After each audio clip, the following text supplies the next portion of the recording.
Oscar Piastri. It really pains me to make this video, mainly because it looked for all the world to see that he would run away with the title. He'd stepped up his game from the Chinese Grand Prix onwards, and he genuinely looked unstoppable. So how the hell has he ended up 16 points behind his teammate, and 4 points behind a guy who at one point was over 100 points behind him? Well, I'm glad you asked, because as you might have surmised, that is the topic of this video. For reference, I'm writing the scripts just after the conclusion of FP2 at Abu Dhabi, where Piastri has just finished P11, and I'm aiming is to get this video out hopefully before, but most likely after qualifying. I'm not sure how important this will be later, but I feel that it's necessary to say that I do not know the outcome of the championship yet. This video could age horribly, which would be, just my luck. So Oscar fans, if you're watching this, treat it as some source of a jinx. Maybe that will help. As always, if you like this type of content, feel free to like and subscribe. It's only 2 buttons and it would really help the algorithm push more of my videos out to more people. Hey guys, I'm TMWF1, and let's talk about the rapid, but not quite confirmed, downfall of Oscar Piastri's title charge. The date is the 31st of August, 2025. Oscar Piastri has just won the Dutch Grand Prix from Max Verstappen and Isaac Hadjar, whilst his teammate and title rival Lando Norris failed to finish due to a hydraulics failure. This opened up the gap in the championship from a minuscule 9 points to a gargantuan 34, meaning that Piastri could afford a DNF and still be 9 points clear of Norris. Furthermore, the gap to the nearest car in Max Verstappen was 104, which meant that for all intents and purposes, Verstappen was out of the picture in the title fight. At this point, speculation was flying around that the championship was Piastri's to lose, citing the gap between him and Verstappen and Norris's tendency to bottle when the lights shine brightest. However, this would slowly begin to unravel as the title fight went on. At the Italian Grand Prix, Max Verstappen would take pole position, with Norris in P2 and Piastri in third. This is also how the race would end, although not without drama at McLaren.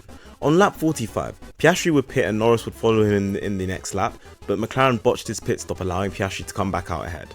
In the interest of fairness, McLaren was asked to give the position back and then allow the two to race after, which in my opinion was fair enough, but also a little bit unfair on Piastri. He duly obliged, but was not happy, citing that he thought that pit stops were part of racing, which is right to think so. As a result, the gap to Norris was 31 points and the gap to Verstappen was 94 points.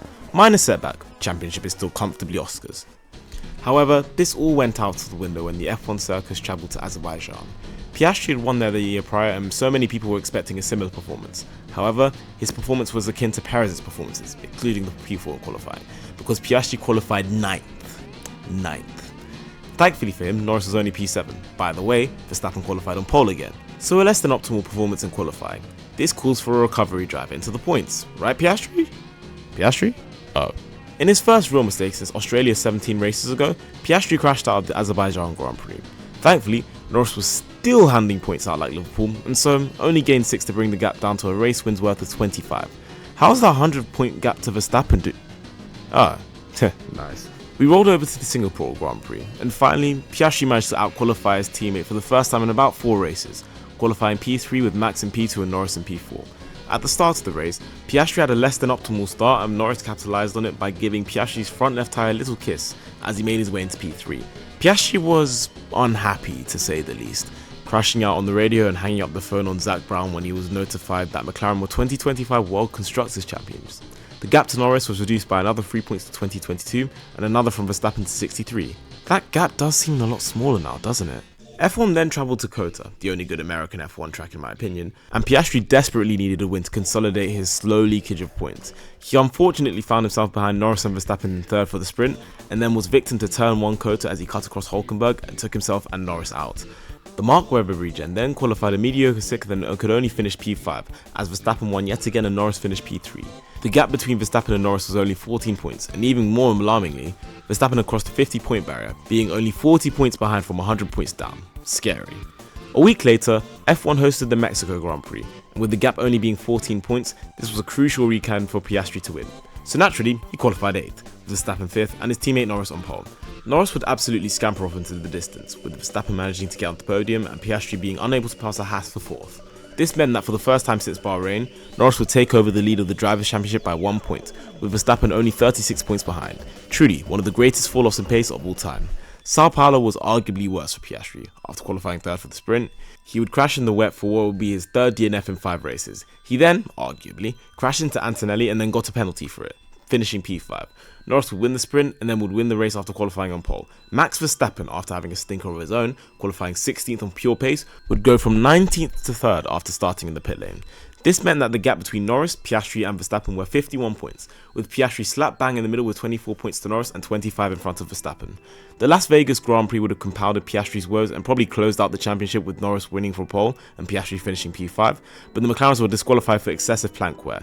This disqualification kept Piastri in the title fight, but also meant that Verstappen inherited the win, and was now level on points with Piastri, with Norris a further 24 ahead. Bear in mind, the gap was 104 points 8 races prior.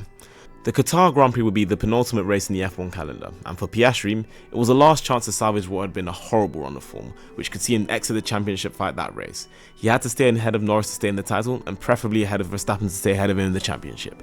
And for the first time in 9 races, Piastri was on fire.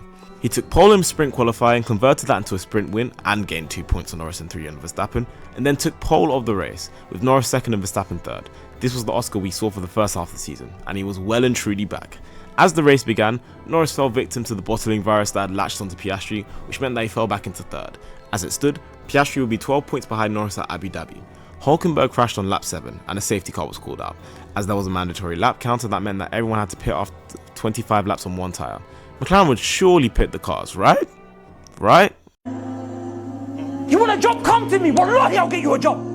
Yeah, this has to be one of the biggest blunders of all time. Not even Ferrari did bullshit like this. This essentially threw the one race where Piastri had it in the bag. He made a decent recovery drive to P2, with Norris somehow scamming his way past Antonelli for P4. As a consolation for Piastri, he remained in the title fight, having gained 8 points over the weekend on Norris, leaving him 16 points behind. Verstappen had now truly overtaken Piastri for P2, being 12 points behind Norris. And now, this is where we stand for Abu Dhabi. If Norris finishes first, second or third, he will be champion. If Verstappen finishes first with Norris 4th or lower, he will be champion. If Piastri wins with Norris 6th or lower, Verstappen's position doesn't matter, he will be champion. It's an extremely slim chance that hinges on accidents for either cars, but we've seen Vettel do it in the exact same gap in 2010. So will Piastri follow in the footsteps of Vettel, or is manager and mentor Mark Webber? We will find out on Sunday.